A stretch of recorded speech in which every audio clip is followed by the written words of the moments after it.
அவருடைய மனைவி விவாகரத்து என்பது அவருடைய தனிப்பட்ட விஷயம். இருகாரும் அவர் செய்திருக்கின்ற பணிகள் என்ன, இப்பொழுது முன்வைக்கின்ற அவருடைய கொள்கை திட்டம் என்ன? இங்க நடப்பது திமுக ஆட்சி தானே, அப்ப ஆக்ஷன் எடுக்கிறது முதலமைச்சர் தானே. உடனடியாக விரைவான நடவடிக்கை எடுக்கின்ற ஒரு முதலமைச்சர் இருக்கிறார் என்பதை அந்த ஒரு சாரா எந்த விதமான குற்றங்கள் பெண்களுக்கு எதிராக நிகழ்ந்தாலும் அது யாராக இந்த பள்ளி பயன்பாட்டிற்கு கட்டிடம் வர வேண்டும் என்று அந்த ஆசிரியர்கள் தொடர் கோரிக்கை வைத்த வண்ணம் இருந்தார்கள். அவர்கள் முகங்களிலெல்லாம் இன்றைக்கு தெரிகின்ற மகிழ்ச்சிக்கு காரணம் கல்வி ஒன்றுதான் களவாடப்பட முடியாத செல்வம் என்று சொல்லி நல்லாட்சி நடத்துகின்ற நம்முடைய மாண்புமிகு முதலமைச்சர் அவர்கள்தான். அவர்களுக்கு எங்களுடைய மனமார்ந்த நன்றி. அம்மா, இப்போ வருகின்ற சட்டமன்ற தேர்தல் திமுக கூட்டணி எப்படி இருக்கும்? மும்முனை போட்டியே தமிழ்நாட்டில் இருக்கு, எப்படி இருக்கும்? அது மும்முனை போட்டி என்றாலும் சரி, 30 முனை போட்டி என்றாலும் சரி, 300 முனை போட்டி என்றாலும் சரி, இன் கிரேட் மெஜாரிட்டி திராவிட முன்னேற்ற கழகம் நிச்சயமாக வெல்லும். மகளிர் தின விழா கொண்டாட்டம் தாதாக்கு கொண்டாடுறாங்க. அவங்க மனைவியே வந்து இந்த கட்சி தலைவர்கிட்ட விவகாரத்திலும் வீட்டுல இடம் கூட அனுமதி இல்லை அப்படின்னு சொல்றாங்க.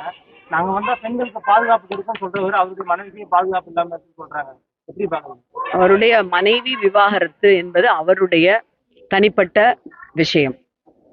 அதிலே கருத்து சொல்லுவதற்கு as far as I feel அதிலே கருத்து சொல்ல எங்களுக்கு ஒன்றுமில்லை. அது அவருடைய தனிப்பட்ட அவருக்கும் அவருடைய மனைவிக்குமான ஒரு விஷயம். மற்றபடி பெண்களுக்காக பெண்கள் முன்னேற்றம் குறித்து இருகாரும் அவர் செய்திருக்கின்ற பணிகள் என்ன, இப்பொழுது முன்வைக்கின்ற அவருடைய கொள்கை திட்டம் என்ன என்று தெரிந்தால் அது குறித்து நாங்கள் கருத்து சொல்லுவோம். நிச்சயமாக கோவையில வந்து பாத்தீங்கன்னா விமான நிலைய அருகே வந்து பெண் கூட்டு பாலியல் பலாத்காரம் நடைபெற்றது. அதுல 3 பேருக்கு இன்னைக்கு தண்டனை வழங்கியிருக்காங்க. அதை வந்து திமுக சார்பில் என்ன சொல்றாங்கன்னா, நாங்க தான் வந்து விரைவா வந்து நடவடிக்கை எடுத்து தண்டனை வாங்கி சொல்றாங்க. ஆனா ஒரு சிலர் வந்து இல்ல, சட்டத்துல கொண்டு வந்த பிஎன்எஸ் ஆக்ட்ன்றதுனால தான் சீக்கிரமா வந்து எதுவுமே விசாரிச்சு தண்டனை கொடுக்க முடிஞ்சதுன்னு ஒரு சிலர் சொன்னாங்க. அந்த ஒரு சில சாரார் வந்து இங்க நடப்பது திமுக ஆட்சி தானே, அப்ப ஆக்ஷன் எடுக்கிறது முதலமைச்சர் தானே. சட்டம் இருந்தாலும் அதிலே உடனடியாக விரைவான நடவடிக்கை எடுக்கின்ற ஒரு முதலமைச்சர் இருக்கிறார் என்பதை அந்த ஒரு சாரார் மறந்துவிடக் கூடாது. வன்கொடுமைகள் நிச்சயமாக தவிர்க்கப்பட வேண்டியவை, கண்டனத்திற்குரியவை. ஆனால் அந்த குற்றவாளிகள் உடனடியாக அந்த சம்பவத்துல பாத்தீங்கன்னா அரை மணி நேரத்துல காவல் தனிப்படை அமைத்து அந்த குற்றவாளிகள் பிடிக்கப்பட்டார்கள்.